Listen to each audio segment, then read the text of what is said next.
This is a special edition of ChronoLift 60. We're going longer than usual because the story I want to tell you about today is so darn cool it demands at least 10 full minutes of our time. So sit back, relax, and get ready to learn about the most important place that you've probably never heard of, the Library of Alexandria. Part 1. The Birth of the Library. The Library of Alexandria was born in the year 283 BCE when Ptolemy I, an ambitious ruler of the Greek kingdom of Ptolemaic Egypt, commissioned a team of experts to search the Mediterranean for any and all literary works of importance. There were some rules to the collection process. First, it had to be either a handwritten scroll or a carved stone tablet. No oral stories or small clay tablets used for record keeping. Second, it had to be unique. So if the collecting team already had a copy of a particular text, they wouldn't bother taking duplicates. Finally, the work had to be of some value, so papyrus leaflets containing grocery lists and shopping receipts were not allowed. When Ptolemy first launched his project, he sent to groups east and west to seek out and bring back books, while a third team headed south to do the same along the African coast.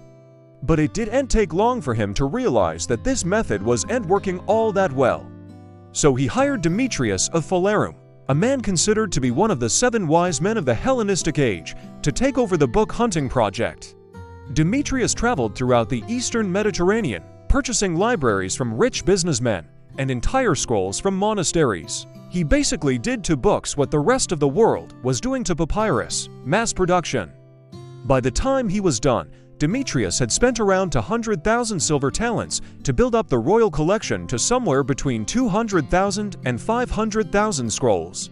These included pieces of writing from Egypt, Greece, Persia, India, China, and even some people who lived on boats off the coast of Africa.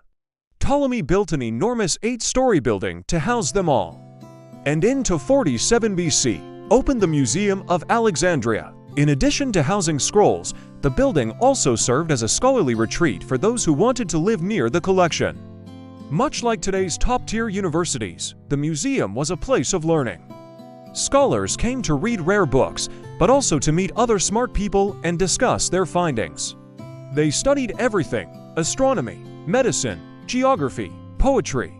The library even had its own arm of government called the Serapeum, which oversaw the curation of the collection and the education of new scholars.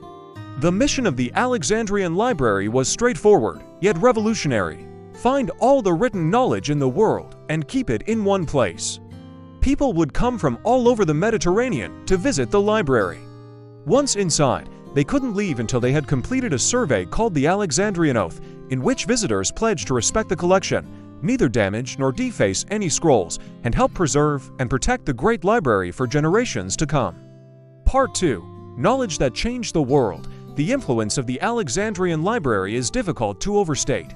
The sheer volume of writings collected and curated there gave scholars access to a breadth of material no single person anywhere else in the world could boast.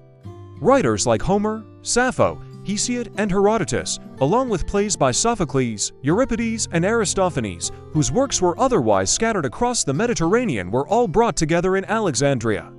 There was no better place to study than the Alexandrian Library.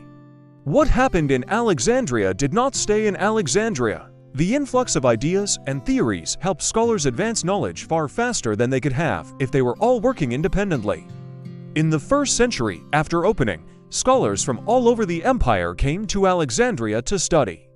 Some of their discoveries and creations include the very first map showing both Europe and Asia, the invention of coordinate geometry, the beginnings of trigonometry, the measurement of the Earth's circumference, as well as its tilt and its distance from the sun, the discovery of arteries and veins, the proof that the Earth is round, the creation of the musical scale, and the discovery that plants grow best when exposed to sunlight.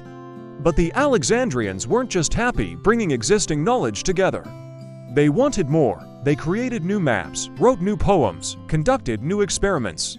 Many historians credit the library with kicking off the Hellenistic Age, a period of cultural fusion that began when Alexander the Great conquered the Persian Empire and ended when Cleopatra died in 30 BCE. The library became the intellectual capital of the ancient world. Its scholars continued to build on the legacy left by Aristotle, Euclid, and Pythagoras, among others. The Alexandria Lighthouse, one of the ancient world's 7 wonders, was built to help sailors navigate the harbor. The Library of Alexandria was now on its way to becoming the largest and greatest collection of knowledge in all of human history. Part 3. The Mysterious Destruction. But somehow, against all odds, it failed. Over the next few hundred years, Egypt went through quite the identity crisis. The line of Ptolemies eventually died out. Egypt changed hands a few times. It was ruled by various members of the Roman Senate, Caesar, Cleopatra, and eventually Augustus, before being incorporated into the Roman Empire. When the Arab armies led by Amr ibn al-As invaded and conquered Egypt in 640 AD, they brought an end to the Greco-Roman era and ushered in a new time in Egyptian history. After the conquest, the city suffered greatly. Fires broke out regularly. Riots erupted among the diverse population. Egypt's fortunes took a turn, and by the year 700, it was just another province in the sprawling Muslim empire. With all that instability, it's no surprise that the library's collection was lost. Unfortunately, though, nobody can agree on how exactly it happened. The first theory dates back to the Roman Emperor Hadrian, who visited Alexandria in 130 CE. He stayed for 3 months, and according to Cassius Dio, a Greek historian who lived from 155 to 35 CE, the city suffered during his visit. Public unrest was so bad, in fact, that he had to flee for safety. During the riot, Hadrian supposedly said, "Oh, I see we have set fire to the Mausoleum too," which would imply that the library burned down. But the most detailed account of the library's destruction comes from a letter written by the bishop of a city in southern Arabia in the year 391 CE. According to him, Christians rioted in Alexandria and attacked pagan temples, including the temple attached to the library called the Serapeum.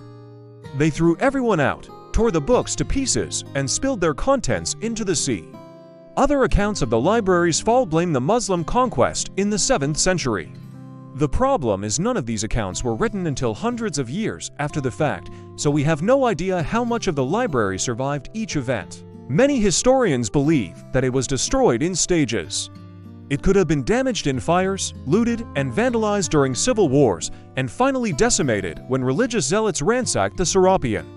It's even possible that the stories of Caesar, the Christians, and the Muslims are completely separate, and that the library actually survived all 3 disturbances. Or maybe it was destroyed only partially by each one until finally being razed completely.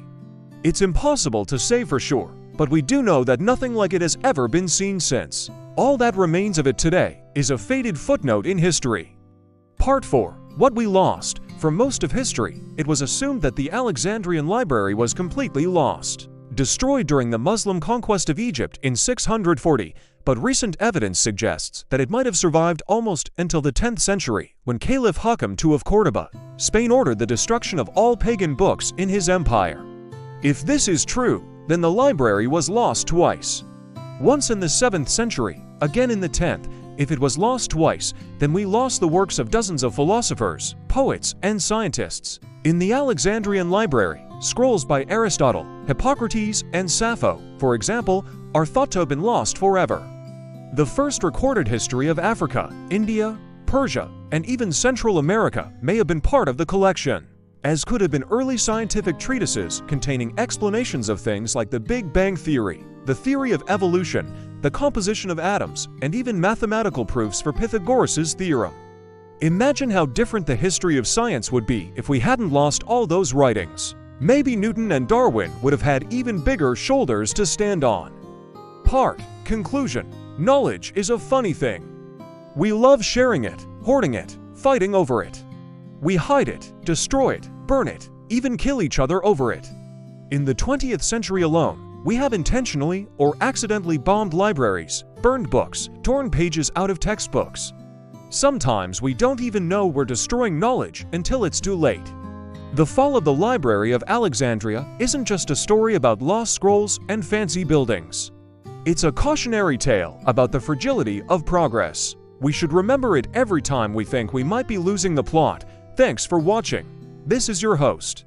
Join us next week for more historical tales, and stay tuned for more special editions of Chronos Lift. See you soon.